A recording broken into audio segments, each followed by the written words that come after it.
Good morning. Happy Monday. Welcome back to the farm here. It rained a little.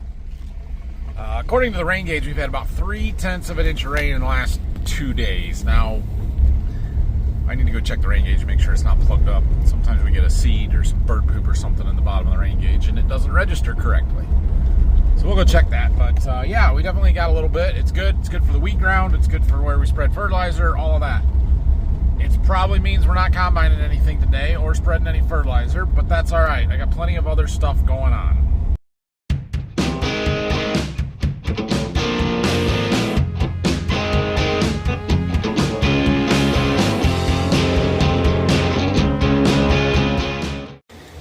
It is seed selling season here.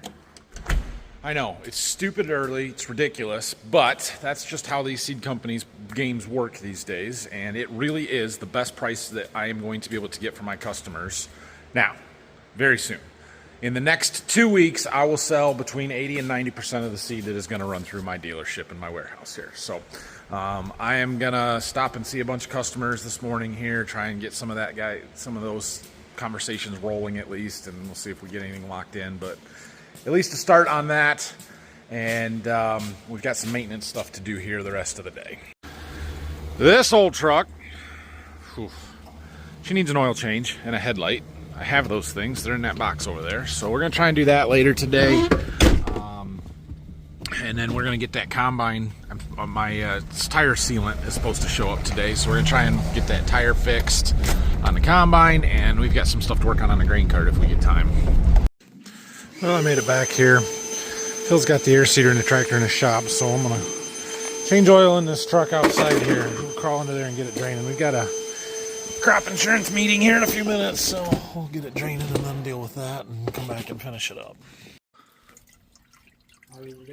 It's a better design than the Ram. Comes out the side and doesn't spill all over everything. We'll get our filter off here. Had our crop insurance meeting, got that figured out for the wheat for next year. And we'll finish this job. All right, I think we've got this done. I did a little cleaning in here. I had a little more to do, but I had a pop can sitting on that seat the other day, full one, and it exploded on me.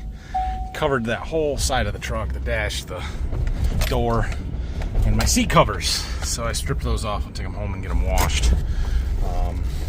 We'll get stuff put back together. But anyway, it's lunchtime. I'm gonna go home and grab some lunch. We'll come back and work on a few other things yet. Okay, we're back. I've been doing some computer work. Let's take care of this project. So I bought these lights for our disc ripper to go on the back there. You guys remember that project? I'll show you later. But I decided to use some magnetic mounts. I finally got them the other day. We need to get these made up, but I need to drill a hole out just a little bit. So we're gonna start there. Put that on there. We'll get this nut tightened on there. And then we'll put our magnets on. There. Something like that. So now we can stick that right on the frame, plug it in, and then we can move it and orient it how we want. Pivots up and down. We'll do the other one and then we'll go put them on. Okay. How do I get in there? Crawl over the back, I guess.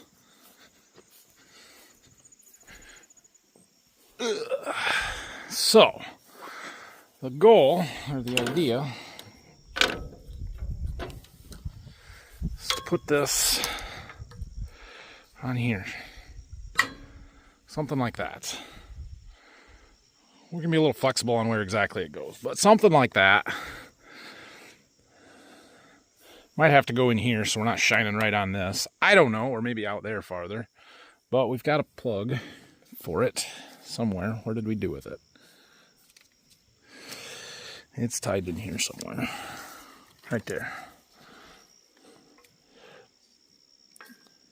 Yeah, okay, 2 hands. And the other one over there like that. And they are wired in with the work lights so that they only come on when the actual work lights are on, not just the road lights or whatever else.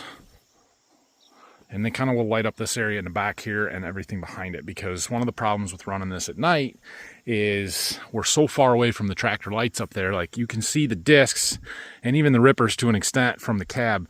You cannot see the closing discs and the rolling baskets or the job behind the tool at all.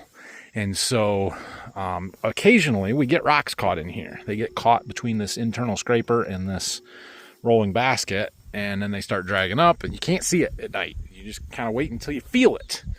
And so I thought if we threw a couple lights on there, it might help solve that problem. It was pretty reasonably inexpensive to do, easy to do. We'll go with that. Next up, our combine. We have a leaky flat combine tire, and it holds air for about a day or two, and we got to pump it up all the time. I bought some sealant. It came today. We're going to see if we can't get it put into this tire and fix our problem. It's that one. This tire is probably flat now because it's been sitting for a while, so definitely it is flat, which is kind of where we want it, actually. We're going to drive it up in front of the shop, though. It'll be okay, even on a flat tire. It'll be okay because the inside dual will carry the weight, and we're not heavy. It's empty, no head on it. So yeah, we'll pull it up there. We'll pop the valve stem core out, see if we can't get our sealant put in there, and fix it. What I found when we were looking at this before, when we first sort of noticed the problem, was that there was some really small leaks in the tread and potentially in the bead. It was hard to tell if it was actually leaking around the bead or if it was just the air getting squeezed out from between the bead and the rim causing some bubbles when we were spraying that down. Not sure. But I did find a couple of spots in the tread that may have been our problem of our leak, and when it takes 2 days to leak out, it's a pretty slow leak. So hopefully this sealant will fix it. I'll show you what I got when we get over to the shop. Well, I pulled the valve stem core. There's a little there, but not much. She was pretty well leaked down flat, so we're gonna let that little bit of air come out of there. We have bought some tire jacks. That's this jug here. I got 2 gallons of this stuff. According to their online dosage calculator, a tire of this size should take about 200 ounces. It said 206. So we'll put in a full gallon, see where we're at. I don't know if we'll put a full 2nd gallon in or not. It's got this fancy little giant syringe that holds 5 ounces at a time, which is going to take us a minute. It would almost be easier to jack it up and break the bead and dump it in there, but we're not going to do that. Ooh, it's blue. All right.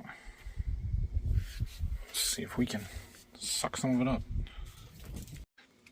Oh, we're going to need some rags.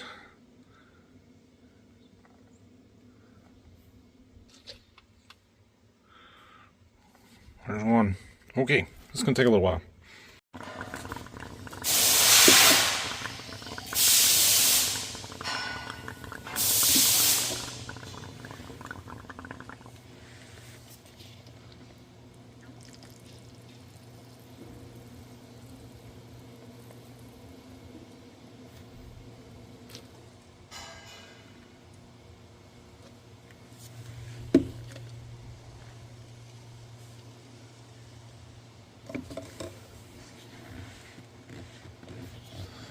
Easier to pull the injector off of the hose than to take the hose off the valve stem every time.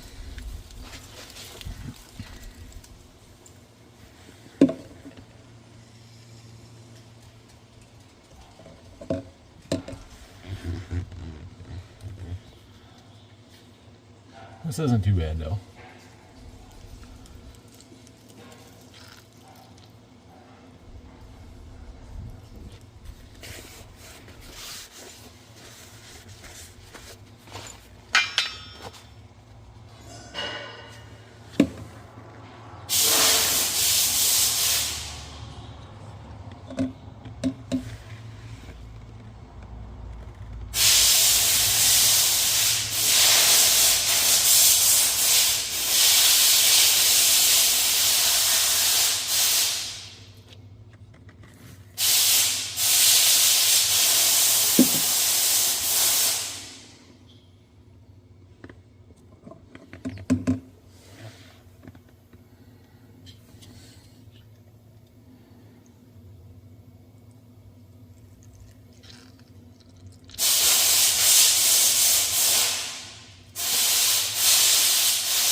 let a little pressure off, I guess.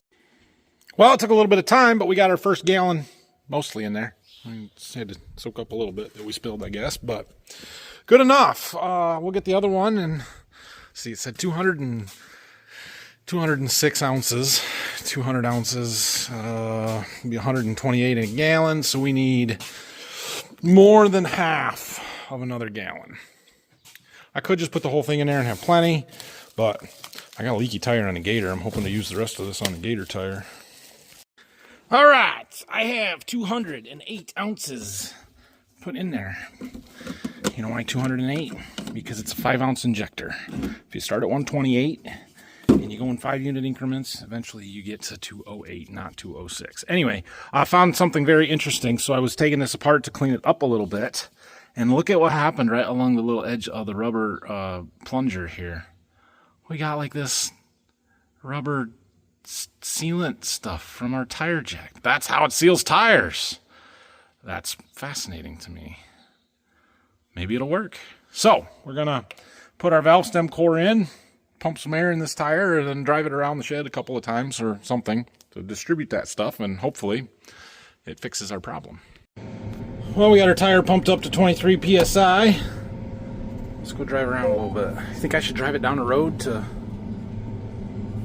get some centrifugal force and fling that stuff out around the tire, or is slow speed around my driveway good enough? By the time you answer this, it's too late, so it doesn't matter what you say. I just got to figure it out.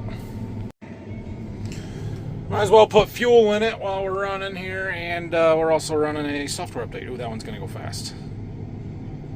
That's good.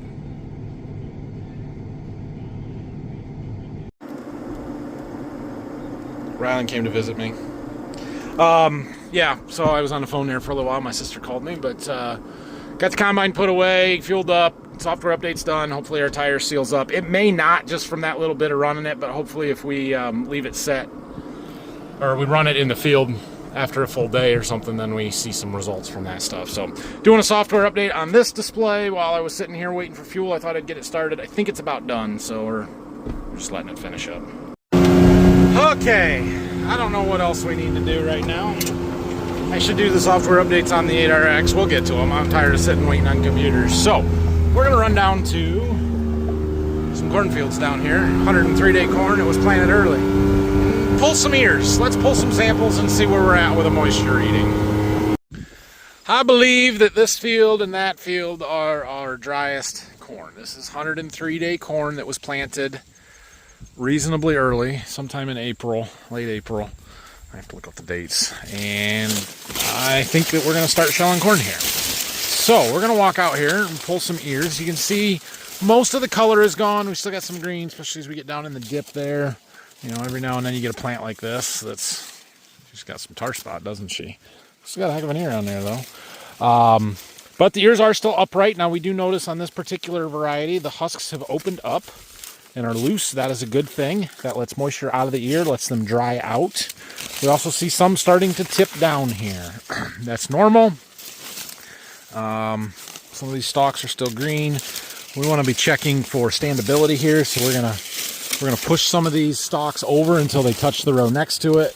See if any of the stalks break off. We can also come down to the bottom here and try and pinch it. If it's solid, that's good. If you can actually pinch that, that's a high risk of downed corn, and we don't want that. So this hybrid doesn't seem too bad. This is a pretty short one. You can see where the leaves have dried up here. It's because it's done. It's done growing. This did not die of disease. We don't have tar spot on these leaves. We don't have significant disease pressure out here. There was a little bit on this one, but you know, this is pretty darn healthy corn. Here we can see just a little bit, but this corn didn't die from tar spot or from disease pressure. It died from being mature. All right, so we're gonna pull 3 ears here. We're not really checking for yield, we're checking for moisture, so it doesn't matter what size they are. You got one? Okay, you get that one. And we'll take these back, shell them. We got some green on this husks yet, so I don't think we're super dry. I'm hoping we're under 25%, but judging by what I see already, I don't know that we are. So we got our 3 ears here, and we're gonna shell them off.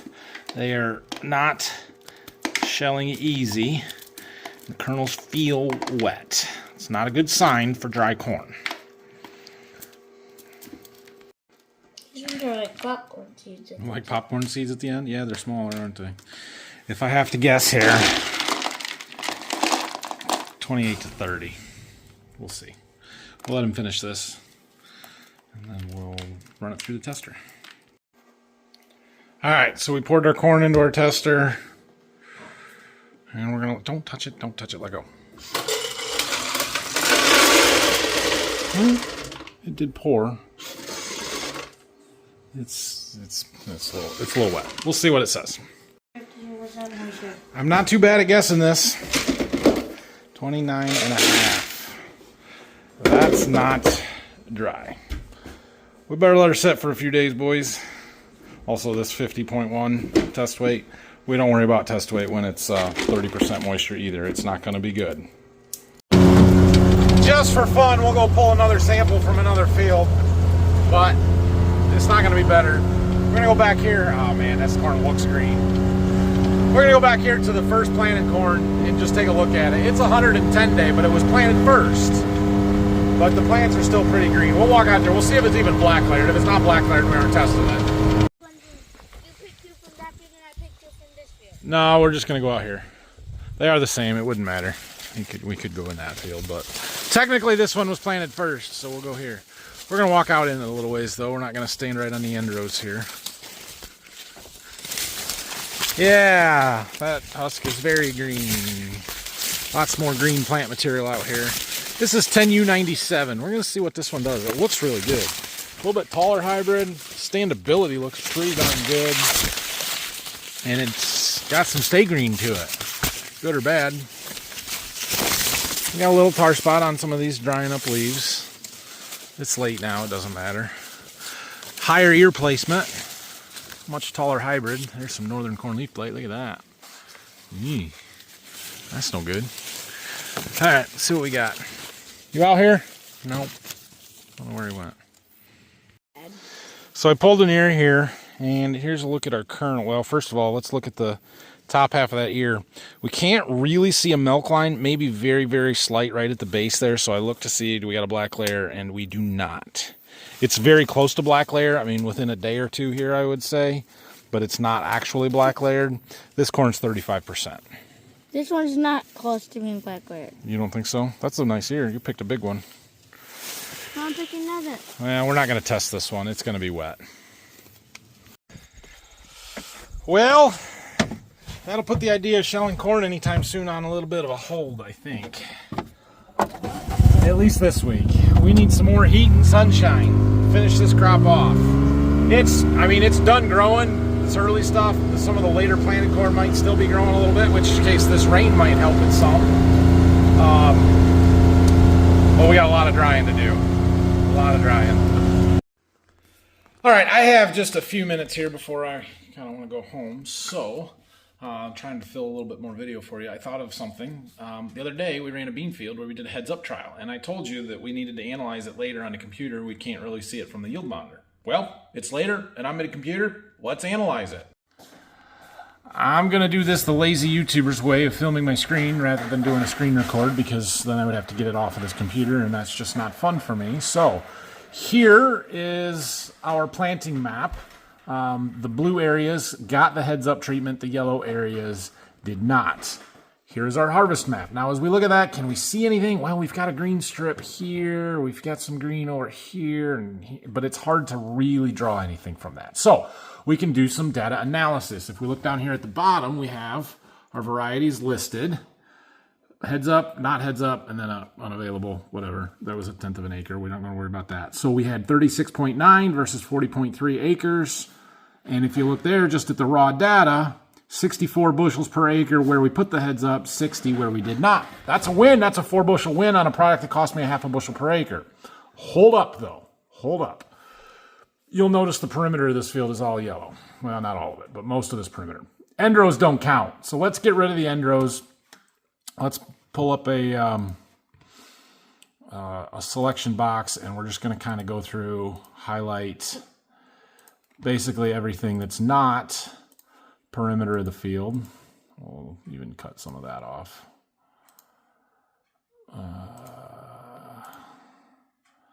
Something like that. So now it's going to give me the results just from inside that zone.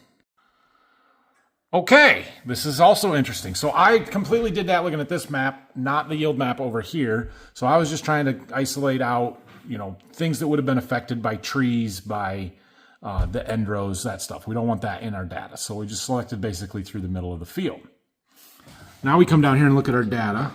In our heads up area, we have 30.6 acres. In our untreated, we have 20.5. So the acres split isn't the same, but that's okay. But 65 to 61, it's still a 4 bushel advantage. Okay, that tells me something. That tells me that even in this year with a very light white mold pressure, our heads up treatment, it looks like it performed. Now we can dive into this a little bit deeper still and highlight block to block and smaller squares on here and see. But I took the variability out of it, or the junk data, I guess, and just looked at the main part of the field. And, well, that data's there. That tells me something. As we do a little more of that deep diving, so I highlighted in this area here. So important note about this farm. So there's a house lot here.